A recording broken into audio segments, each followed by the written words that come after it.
ভারত ও পাকিস্তানের দীর্ঘদিনের বৈরী সম্পর্ক নতুন করে যুদ্ধের দিকে গড়ালে এবার পাকিস্তান একা থাকবে না, বরং তার কৌশলগত মিত্র সৌদি আরবে তার পাশে এসে দাঁড়াবে। এমনটা ইঙ্গিত দিয়েছে সাম্প্রতিক চুক্তি ও দুই দেশের কূটনৈতিক সম্পর্কের উন্নয়ন।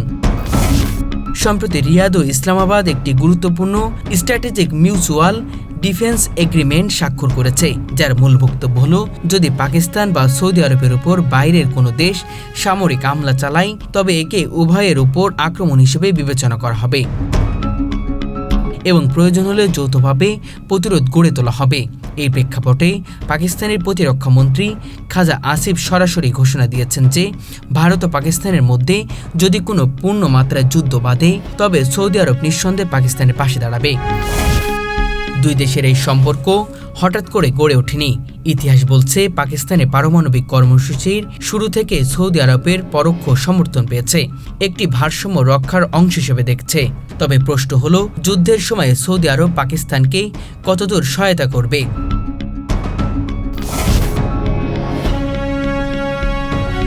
বিশ্লেষকদের মতে সৌদি আরব সরাসরি ভারত বিরোধী যুদ্ধক্ষেত্রে নামবে কিনা তা অনিশ্চিত, কারণ ভারতের সঙ্গে সৌদি আরবের গুরুত্বপূর্ণ জ্বালানি ব্যবসা, বাণিজ্য ও অর্থনৈতিক সম্পর্ক রয়েছে।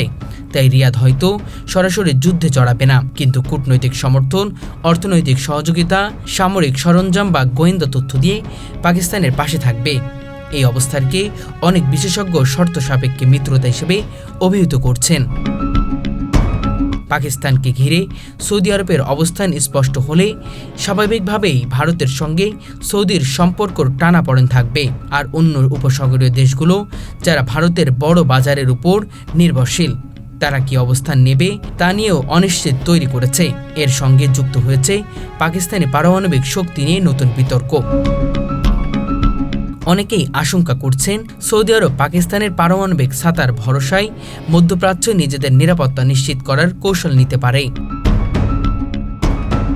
সব মিলিয়ে বলা যায়, ভারত ও পাকিস্তানের সম্ভাব্য যুদ্ধ শুধু উপমহাদেশ নয়, পুরো মুসলিম বিশ্ব এবং বৈশ্বিক কূটনীতির উপর বিরাট প্রভাব ফেলতে পারে। যদি ভারত আবারও সীমান্ত সংঘর্ষকে পূর্ণ যুদ্ধে রূপ দেয় তবে সে আর একা থাকবে না। সৌদি আরব তার শক্তিশালী মিত্র হিসেবে অন্তত রাজনৈতিক ও সামরিকভাবে তার পাশে দাঁড়ানোর অঙ্গীকার ইতিমধ্যেই দিয়ে রেখেছে।